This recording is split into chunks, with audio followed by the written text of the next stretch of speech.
81. We're looking pretty good as we go hour by hour here. Slow little warm up to start, and then temperatures kind of hovering where they've been the last couple of days with mostly sunny skies out there. So good looking weather across the board. We're going to talk a little bit more about that extended forecast. We are rapidly approaching Festival International. We'll have a sneak peek at the start of the festival forecast for you. That's coming up closer to the bottom of the hour. Taylor?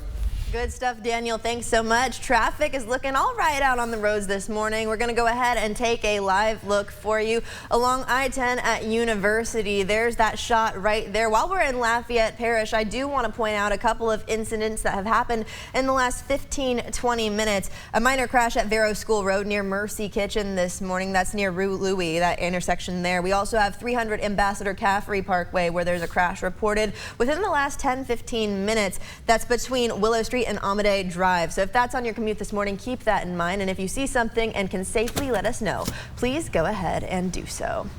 Meanwhile, the 2025 regular legislative session for Governor Landry's second term begins today. Now, several bills are up for discussion, including a series of voter protection bills proposed by Louisiana's Secretary of State, Nancy Landry. The bills are aimed at strengthening voter protection and increasing election integrity here in Louisiana. Now, Landry says while Louisiana ranks #2 in the country for election integrity, she won't be satisfied until Louisiana gets that #1 spot.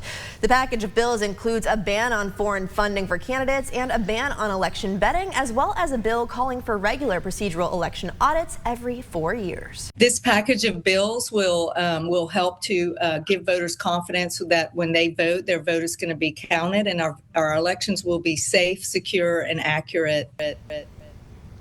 The session is scheduled for noon at the state capitol. Now, Louisiana Public Broadcasting also plans to stream Landry's opening address, which begins at 1 o'clock. For a full breakdown of what you can expect from the upcoming legislative session, make sure to check out this article on our website. That's over at KATC.com. Graham Brown Memorial Park officially reopened back in February with new updates and amenities just in time for baseball season.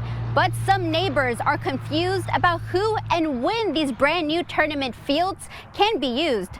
So I went looking for answers to clear up the confusion. Brown Park had their grand reopening in February with new additions, including new playgrounds, a concession building, expanded walking paths, and much more. We spent $15–20 million to develop this park, and there's no use to the community if we can't use it. Elroy Broussard, a city council member and also part of the Brown Park Athletic Association, says since the ribbon cutting, the association hasn't been able to play at the 4 new baseball fields or batting cages. If you want to privatize the park, privatize the park.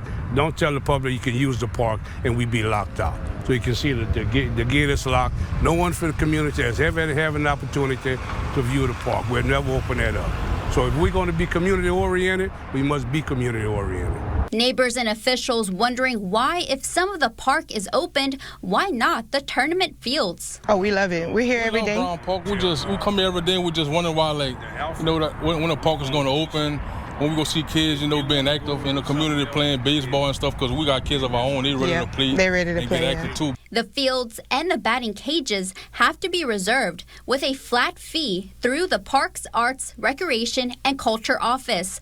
The rest of the amenities, like the playgrounds, dog parks, and basketball court, are open during normal park hours. I know I'm ready for my kids to come out the house and really have something to engage in our own community and near the house. So, waiting for something like this, absolutely. For the association, who used to operate and gain revenue from the concession stand, that's no longer the case.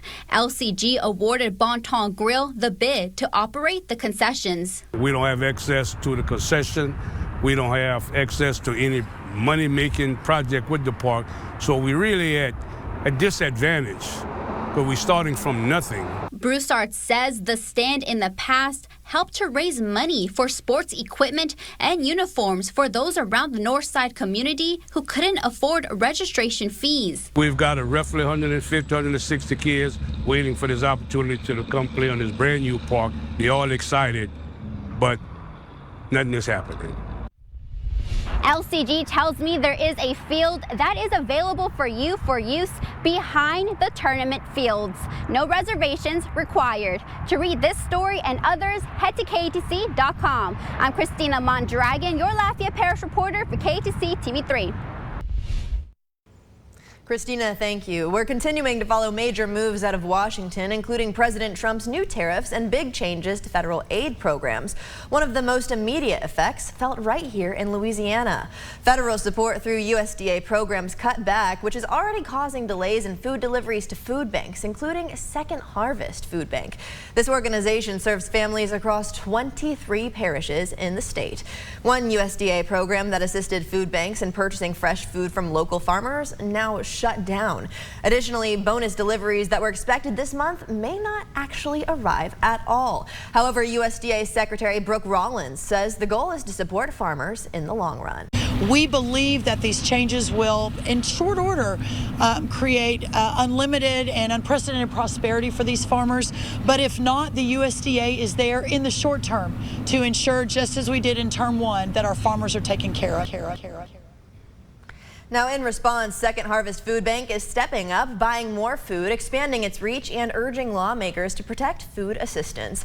In a statement to KATC, Chief Impact Officer Lindsay Hendricks says, quote, "Even when the system shifts, our purpose stays the same. We're here to provide food for people to thrive, and that's exactly what we're doing."